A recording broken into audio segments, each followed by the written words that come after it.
I never thought I'd be the third wheel on my own surprise trip to Paris. When he told me to pack a bag for the adventure of a lifetime, I thought he was finally going to propose, or at least make things official. We'd been together for a year, always in secret, always in the shadows because he said his ex was still sorting things out. I was so stupidly in love I booked my own flight when he said he'd meet me there, thinking it was all part of an elaborate plan. The first red flag slapped me in the face at the hotel lobby. He was there, alright, but so was she, the so-called ex, draped on his arm in a white dress. I thought I was hallucinating. He looked me dead in the eyes and just said, "You weren't supposed to be here." My mouth went dry.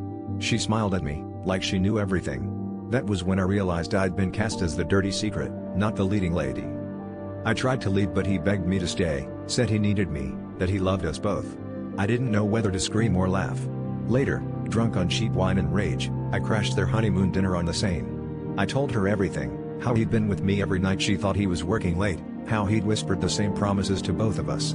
She slapped him, stormed out, and for a split second, I felt victorious. But then he turned to me with those pleading eyes, and I realized victory felt just as hollow as betrayal. The night ended with him in tears and me alone on a Parisian balcony, staring at the river, wondering how I'd let myself be the villain in someone else's love story. I always thought I wanted to be chosen, but in the end, I was just another secret, and Paris, the city of romance, became the city where I finally saw myself for what I was, lost, complicit, and desperate for a kind of love that doesn't exist in the shadows.